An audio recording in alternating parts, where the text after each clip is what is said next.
Do you hear that noise? I hear you chewing on something. Yeah, I made some mid-recording Pop-Tarts. And he got me to thinking. Very important question. If you want to reheat pizza, how do you reheat it?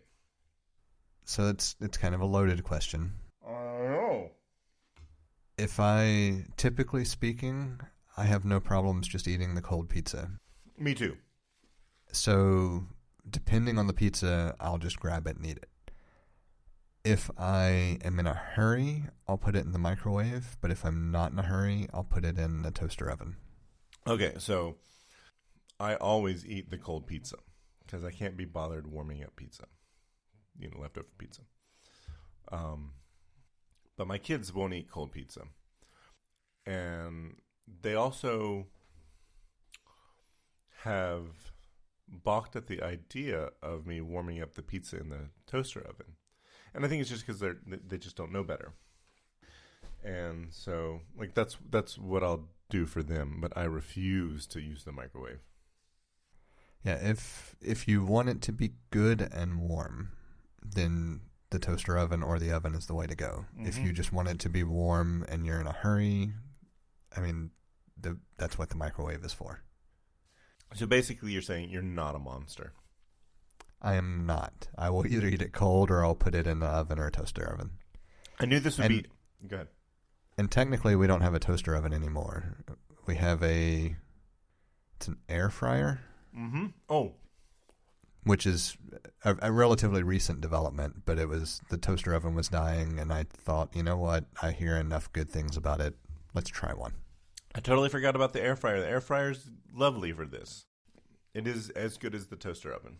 Yeah, so far we've been pleased with it. I mean, we've had a couple of issues where just not being familiar with a different cooking type, like the first time using it, some fries, some of them are crispier than they maybe should be, and some were not. But those are little learning curve things. Yeah. I figure we'll let you finish eating before we actually segue into what will be the show anyway. So I was... Yeah. I got one bite left. I was just going to say, I knew this... I wasn't sure what I was getting into when I asked this question. I got a fairly normal response. That indicates that you're not a monster. But I wasn't sure because, I never expect... when we talked about peanut butter and jelly sandwiches... I never expected to hear anything about like a peanut butter jelly slurry being put between two pieces of bread. You do not know what you're missing if you don't do a proper mixed peanut butter and jelly on toasted bread. I did it. It's so much better. Well, did you butter the bread? Mm-hmm. I don't get it. Yes. But I did it. I hold to my statement that it's so much better. If you don't get it, something didn't happen correctly. That's like one time somebody... I wasn't going to say I don't know what we were arguing about because I know exactly what we were arguing about. It's not worth getting into. But I remember, and this is one of my favorite things to say to some people sometimes, and it was like, we're arguing about this topic. It was low stakes. It was not an important thing to, it was a fun argument. And I remember just responding with, I know that I'm not explaining myself properly because you haven't agreed with me. That's basically what I thought when you were saying it. But I will say, like I've made plenty of variants of this PB&J, and if you don't get the proportion of peanut butter and jelly correct, then there's nothing interesting about it.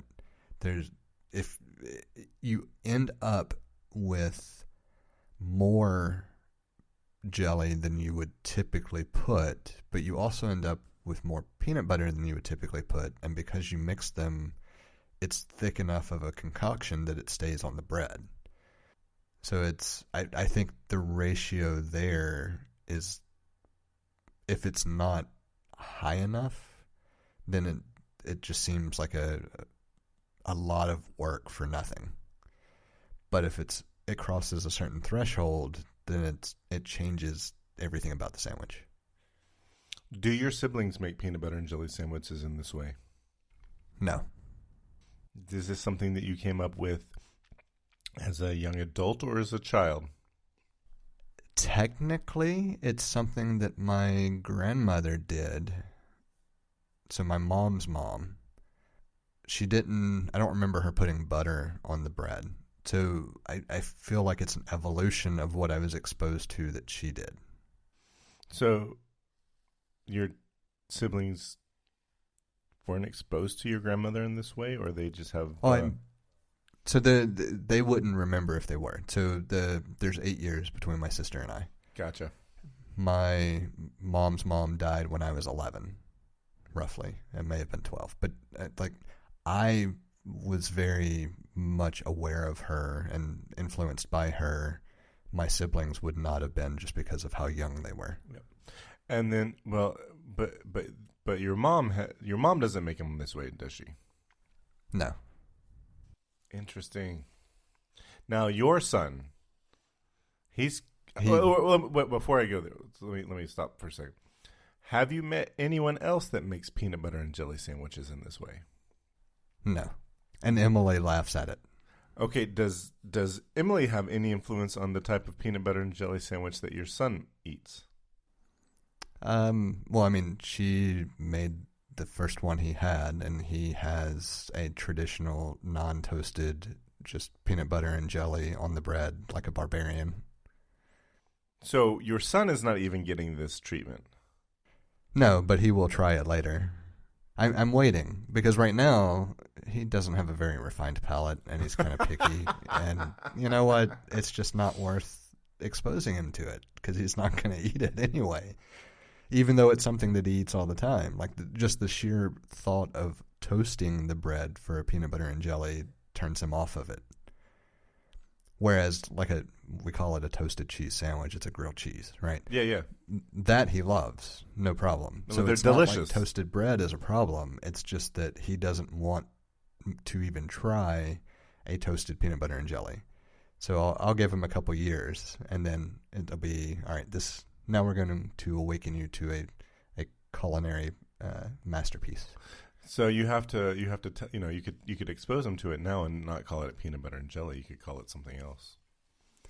I could, but I'm also fine just saying you don't get the good stuff until later. Well, I'm thinking, I was like, well, what if the imprinting that he's getting now with the more traditional preparation of a peanut butter and jelly sandwich is yeah, but see, I had the traditional PB&J for as long as I could remember. Like, I thought I came up with this idea until I was told, no, my mom's mom did it. So this was like back in your head, and you thought, oh, this is a great idea. Look how inventive I am. This is novel. This is, and you're like, no, nothing new under the sun. Yeah, basically. Because my thought process was just like, you know what, instead of putting peanut butter and jelly separately, why don't I just mix it real quick and make it a uniform spread, and I don't have to worry about the issue of maybe there being more jelly here, less jelly here. It's a consistency throughout. Like, that was my first goal. And it wasn't until after that I thought, you know what, I kind of want it toasted. That just sounds good. So did your grandmother toast it as well? I do not recall her toasting it. The only thing I recall her doing was mixing the peanut butter and jelly. So the toasting was at you. Yeah, like, the toasting and the toasting and the addition of butter were both things that no one else that I know of has ever done. How do you even come up with, like, I should get a separate vessel and take these two semi-liquid these malleable solids and stir them in together until I create a uniform slurry, a homogeneous slurry, and then that's how I'm going to prepare. Like, how do you even come up with that? Well, I have no idea. It just seemed like it was better than having, jelly does not spread uniformly, right? you have clumps by nature, and you try to make it smooth, and then you move more of the jelly into another clump instead of it spreading more evenly. To me, the thought was just this makes it easier to sure apply. That makes sense, but I have never thought I have too big of a clump of jelly here. Like I've always been able to spread it out. Well, no, it was driven by I have too little jelly here, and I can't get it uniform enough to. Oh, you just not have these pockets of like practically nothing on the bread. You just add more jelly, but you also but then it just slides off and becomes messy. I sometimes will chop up the jelly with my very lightly chop it where it wouldn't really affect the bread, but I do chop up the chunks of jelly sometimes to get it to spread more uniformly. So. Yeah, but see, I can use like twice the amount of jelly and mix it with the peanut butter, and it all stays in place, and it doesn't just fall everywhere and become a sticky mess. I feel like I've never had I'm pretty heavy with the jelly, and I feel like I've never run it. I know what you're talking about, and it does take a certain amount of finesse to place the jelly into the right place so that you don't create a sticky mess. I get that, and I know that your method solves that problem in a more interesting way, but it's never the way that I put the jelly on the bread has never led me to the conclusion of I should create this because peanut butter is so easy to put on there. You can lather on the peanut butter and not worry about it going anywhere, and it does make a lot of sense now that you describe this is the reason, this is the problem that you're solving. And anyway, what I bring to the peanut butter and jelly sandwich that I am most excited about that I don't see people doing is the addition of potato chips, especially I love the saltiness and the crunch that a potato chip adds to, like a big layer of potato chips on my peanut butter and jelly sandwich. I could see that. I don't have any aversion to it by any means. It's not something that I would put on mine. If I'm going to add something else, a lot of times it'll be a drizzle of honey. Well, that's because you toast your bread. Yeah. So the potato chips, they add a saltiness and they add a crunch. Like you get, texture and flavor additions to it. And it is by far much better than not doing it. And I think this should all go in the show. I was already assuming that was going to be one of the after shows, even if it's the only one. Yeah. Or you know what? I might even start the second show with that, just because it's a fun digression. Well, yeah, I there was a moment where I paused on purpose so that because I asked about what your siblings did, and since we were talking about family and so forth, I thought that would be fun. Yeah, I have no problems having all of that as a part of the second episode, which honestly makes it one of the things I was thinking about before we jumped into recording was I kind of wanted something more lighthearted as well, being around the holidays. Yeah. And so that's perfect. And we could even take this a step further and talk about the bastardization, so to speak, of other sandwiches. Oh, let us talk by adding mayo. Can we make this a sandwich episode? We can absolutely make it a sandwich episode. Oh yeah. So I got so excited, and then you didn't say anything, so I wasn't sure. I think sandwiches are really important, and I got shy. I don't know. All right. So tell me. So I historically have not liked mayonnaise, at all. Me either. I've never. I will tolerate small amounts of it in certain things, depending on what they are. Yeah. So, like growing up, I guess here's a question: tuna salad, is that something you would eat? Yes. Okay. So I have, but once I discovered not that before I could use hummus as a binder. Yeah. I will never have tuna salad made with mayo again. So I would not eat tuna salad until I was at least somewhere in my teenage years. Like prior to that, before the age of 14, like no mayo for me at all. Like I didn't like anything that had mayonnaise as a binder. I didn't like things that had sour cream as a binder. That has since changed for both of those, but still, like if there's if I can taste that there's mayonnaise in tuna salad, that's too much. You've used too much mayonnaise as the binder. Yes. And do they use mayonnaise as a binder for chicken salad? Yes, I think so. Yeah. I have yet to have a chicken salad that I will have again.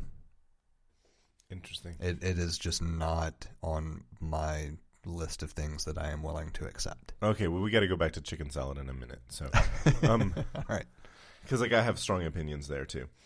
Well, I figured the tuna salad is a common sandwich, as well, and so that's part of why my thought process drifted to it. Yeah. So there's coleslaw. So mayonnaise is a binder in coleslaw, and I've never liked coleslaw until I made so I use Greek yogurt as a binder in coleslaw that I make, and I put a lot of stuff in there that is just not I only know of one person. Like I came across one recipe, and I saw it, and I was like, oh, that would make me like coleslaw. And I'm okay talking about this coleslaw because I love putting it on a sandwich with pastrami, and it's cabbage, it's radish, it's carrot, it's parsley, fennel. What else do I put in there? Like whole grain mustard. I chop up mint leaves. I turnip sometimes, and instead of using I can put some olive oil and some salt and pepper, and instead of using mayonnaise as a binder, I use Greek yogurt as a binder, and it's delicious. I mean, it's the best coleslaw I've ever had. So, yeah, I typically avoid coleslaw altogether. Now I've had some variations that are.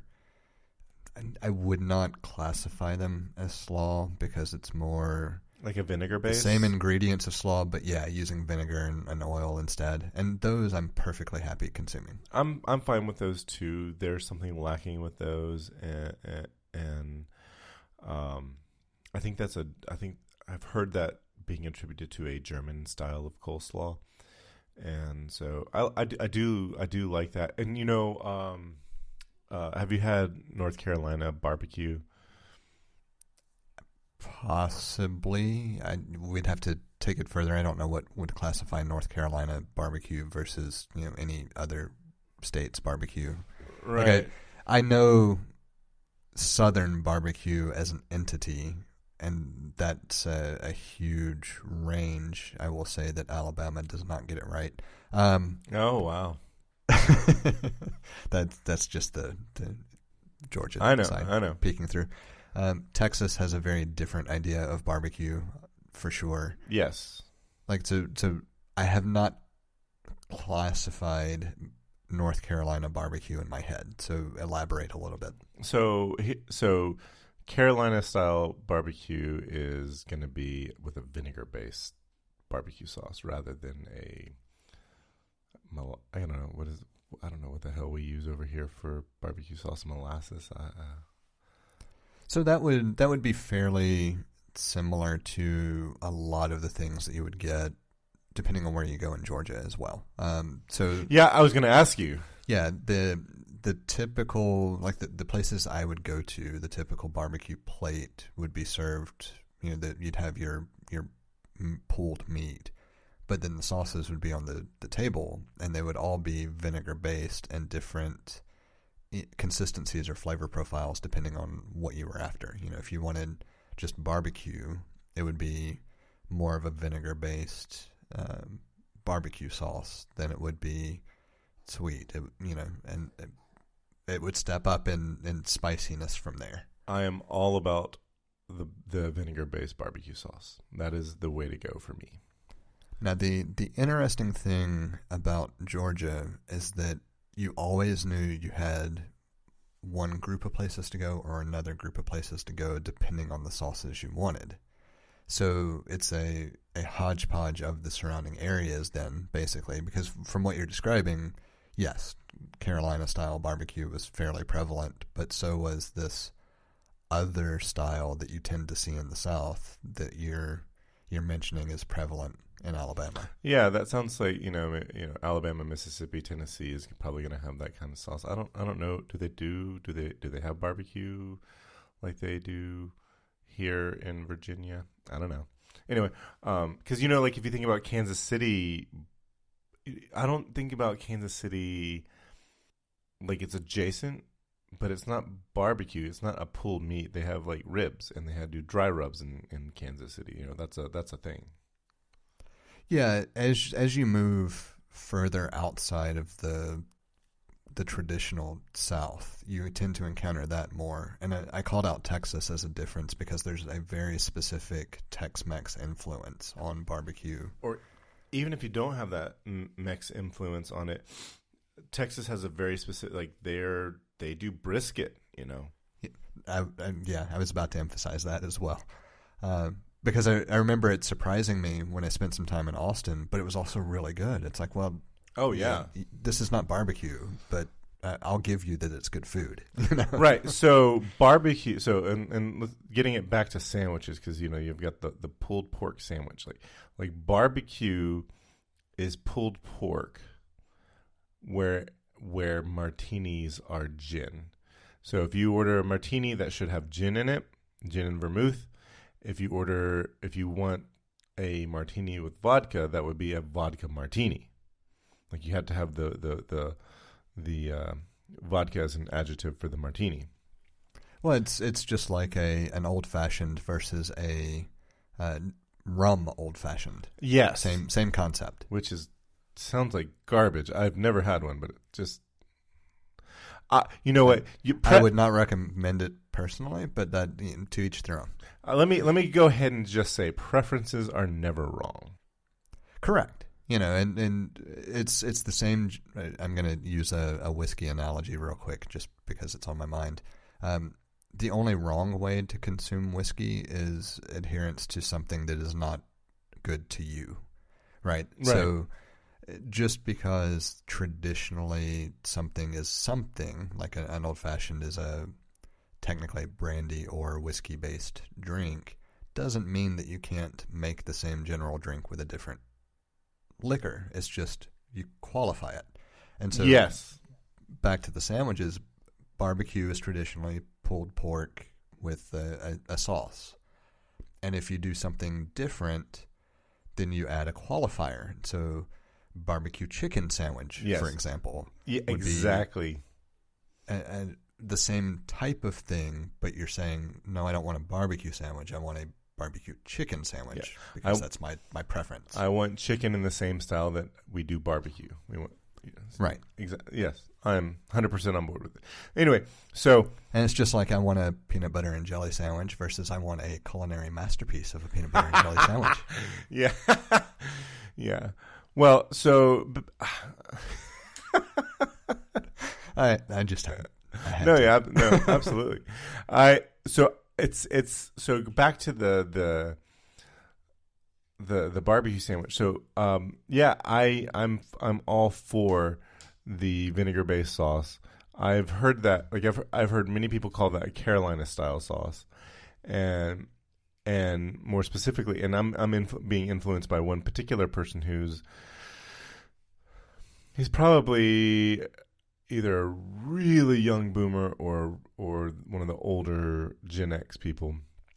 And those are not people to be trusted, let me tell you. Well, this guy, I have no.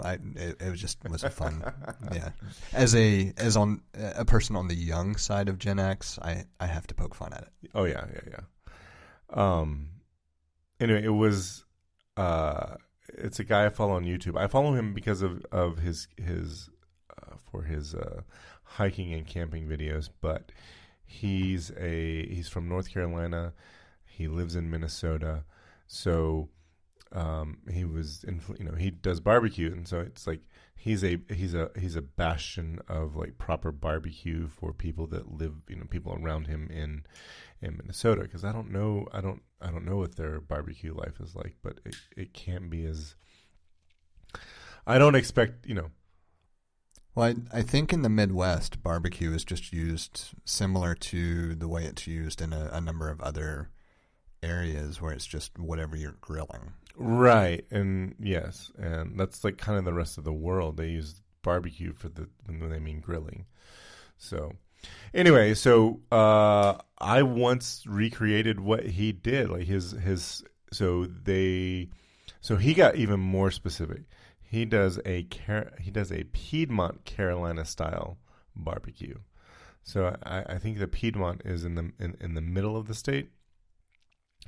And what they do is they have they do a pork butt. You smoke a pork butt, and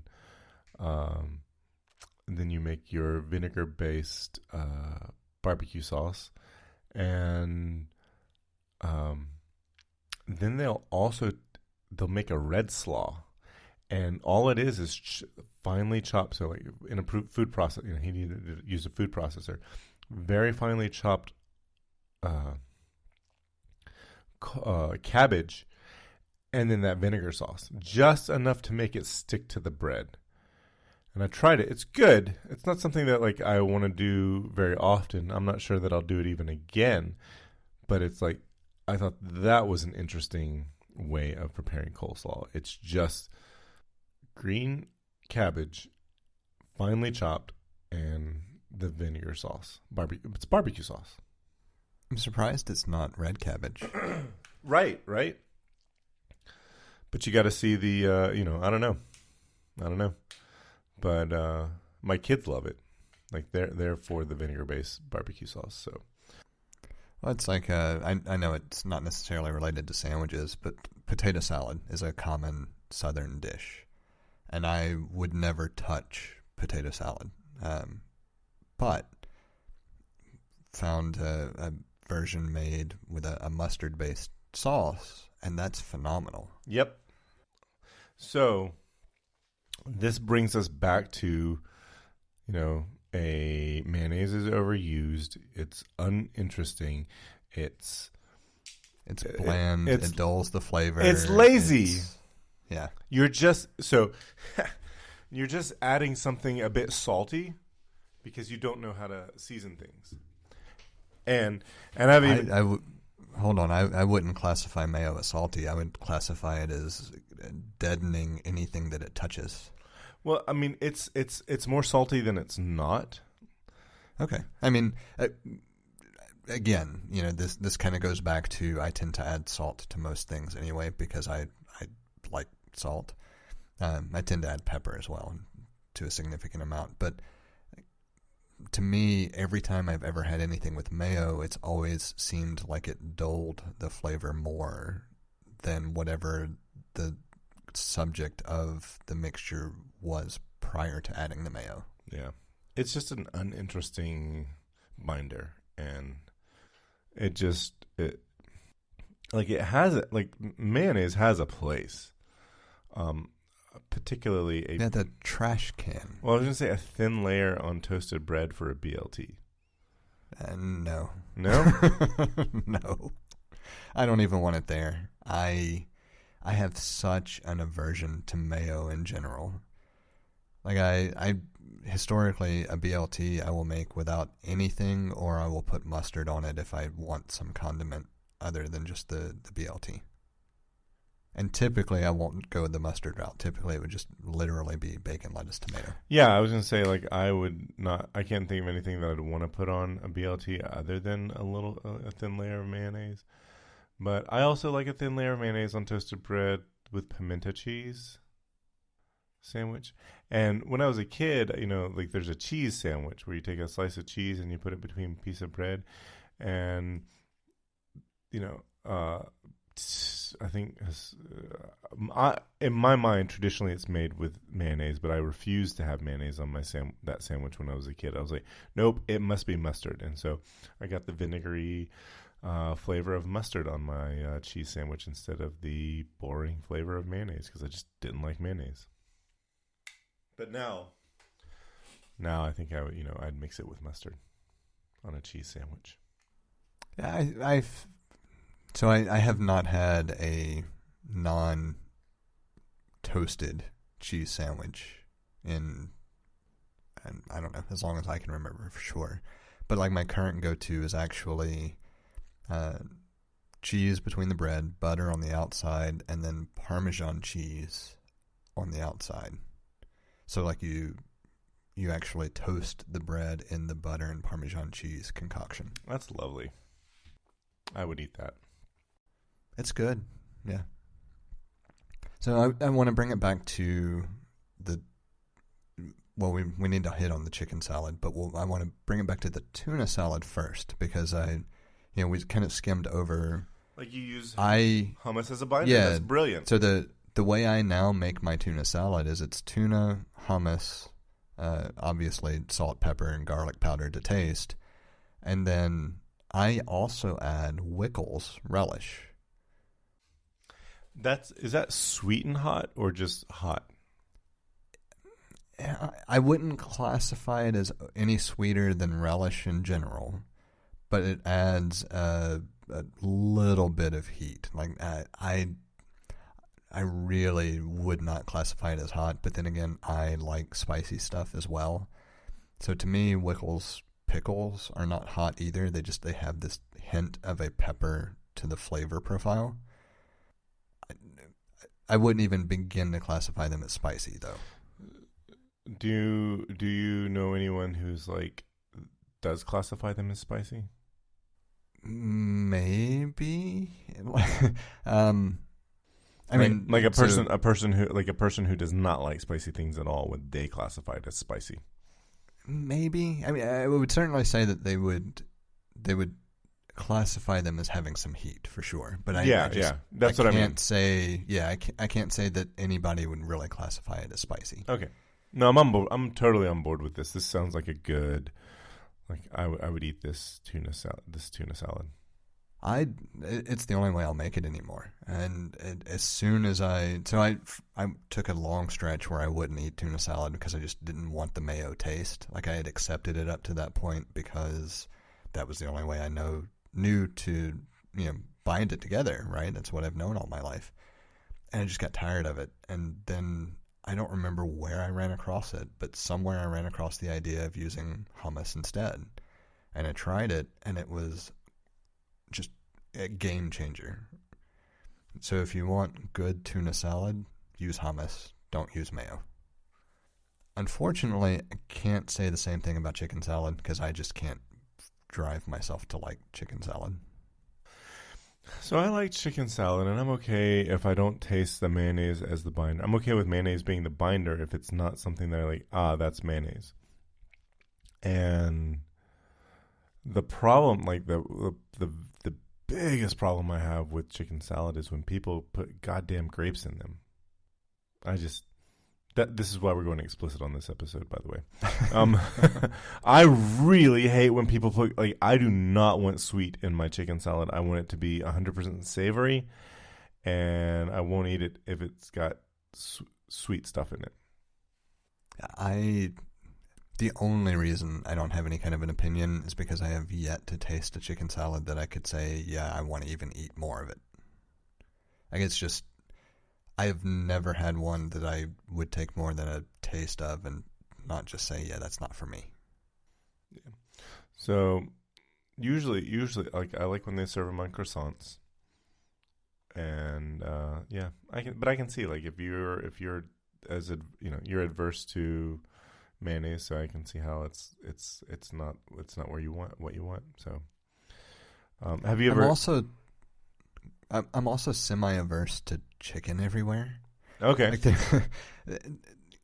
I will choose practically any other meat as my go-to choice for any meal before I will choose chicken.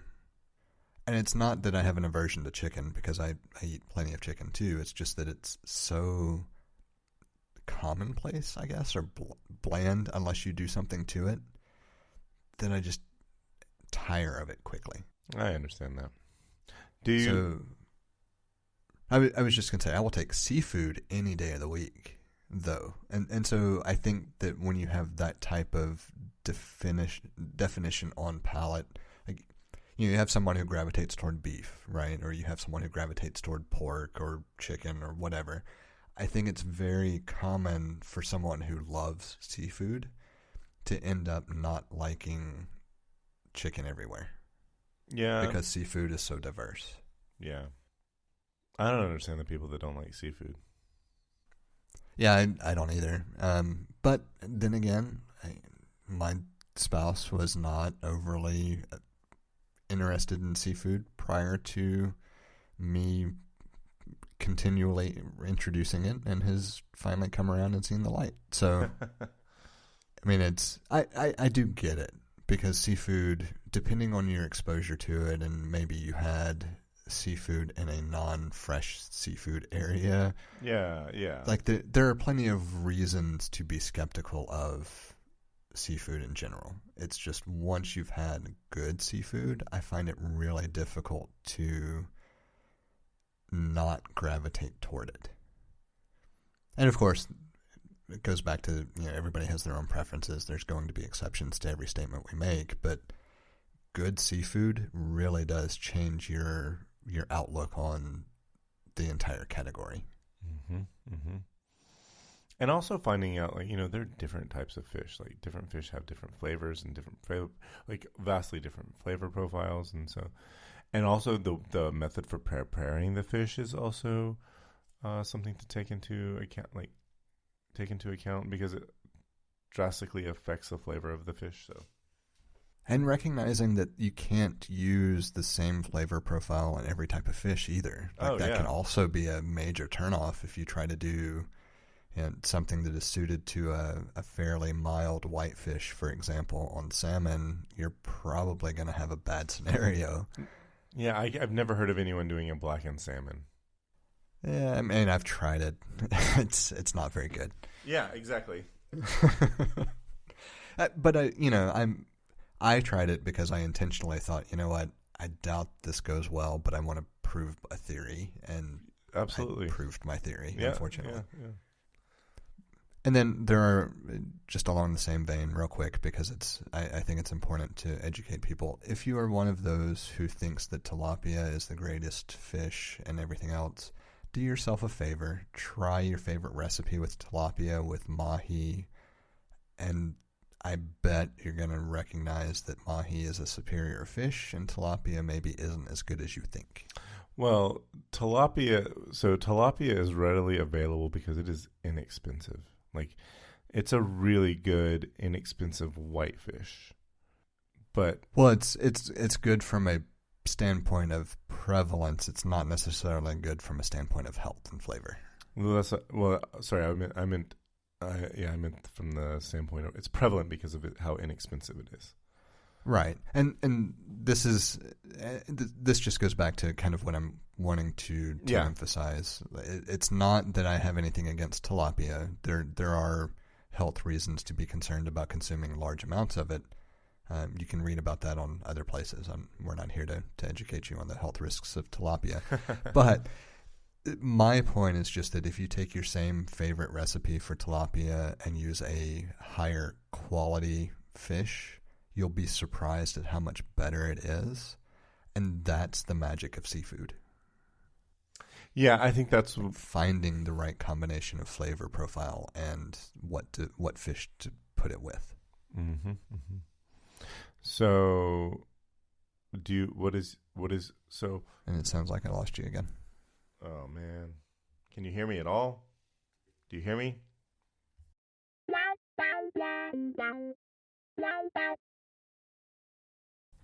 Okay, there we go.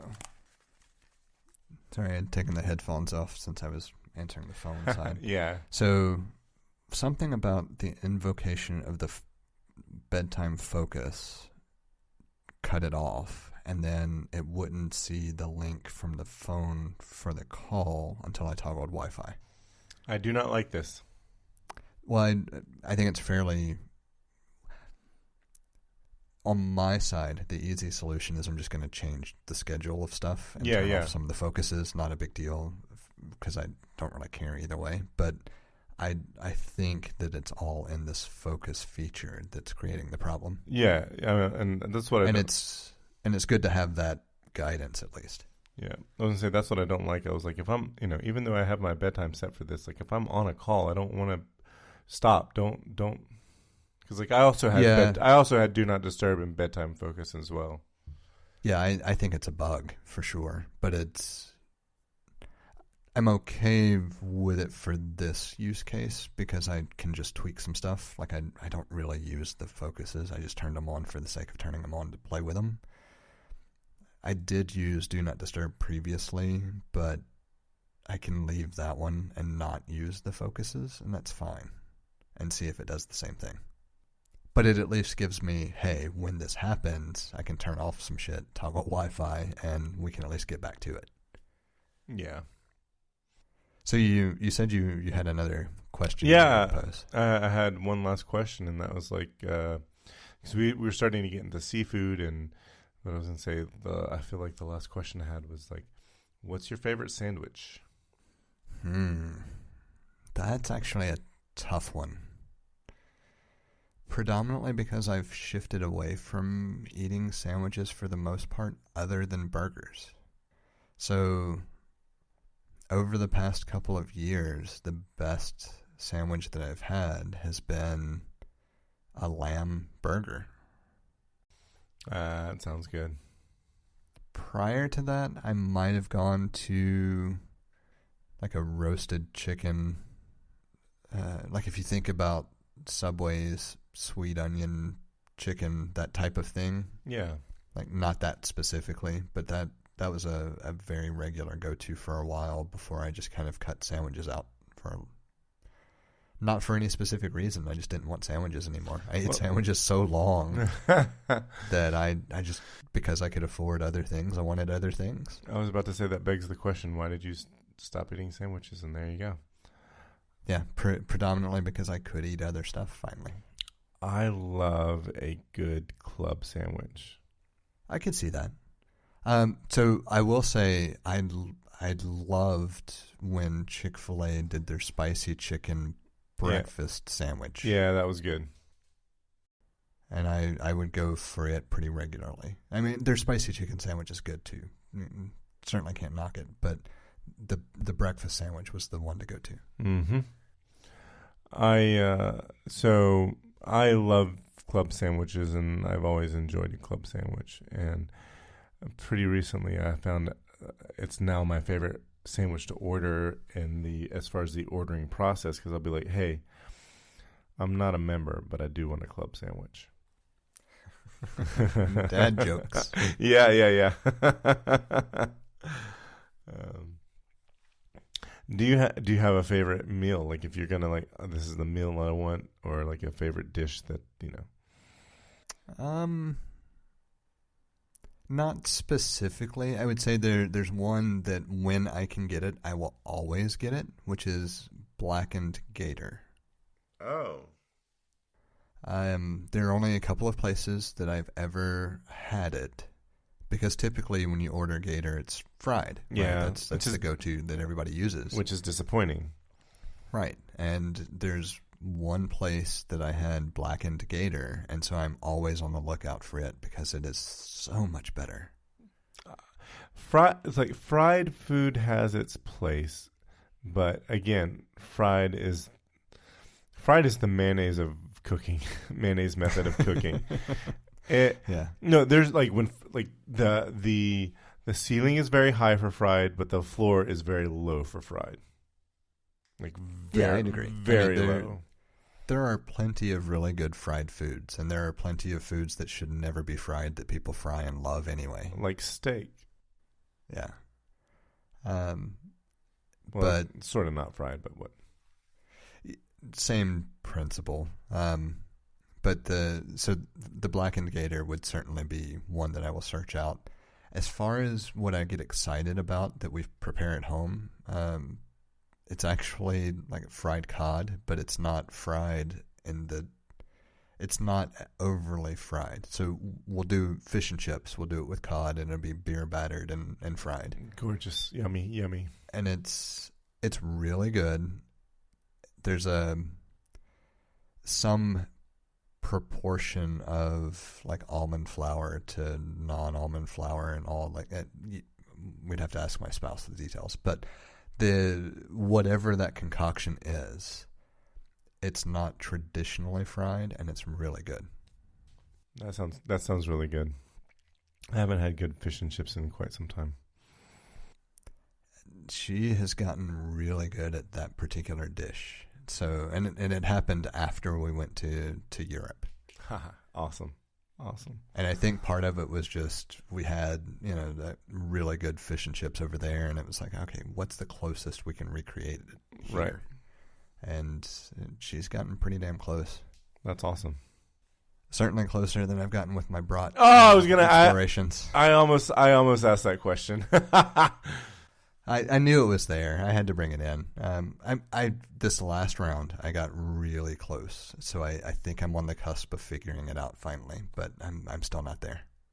Whereas like the fish and chips were there. It's just now trying to figure out how to keep the underside from being ever so slightly soggy instead of crispy. That kind of thing. And to me, that's not a flavor thing. That's a texture thing. The flavor's there, so we're good. We've got that. You can keep experimenting with the texture. The brats, I'm just not quite there on the texture or flavor. Well, the good thing about brats is the floor for brats is pretty high. Like it doesn't go too low. True, and I did get really, really close. So this last time, the brats, the flavor was good, the texture was good. It just wasn't quite that light crispiness on the outside that I wanted, but it was close. So I if I can recreate what I did last time again, then I think I more or less have the flavor side down. It's that I'm not sold on being able to recreate the flavor necessarily either. I have to do that, twice at least before I can say, okay, I've got at least the flavor profile down. Now I just have to figure out the length of time on the grill and all those different things for that ever so slight crispiness of a shell. I feel like it's a lot more finicky. Yeah, I think so. And I think part of it is that I think I have historically put too much emphasis on making sure they don't bust, because I feel like this last round I got closer to the texture I wanted without worrying about whether they busted. But it's also, until I can recreate it a second time, it's anecdotal. If I can recreate it again using the same methodology, then okay, I at least know that what I'm doing yields consistent results or semi-consistent results. Now I can start tweaking it, and I haven't replicated it yet. So.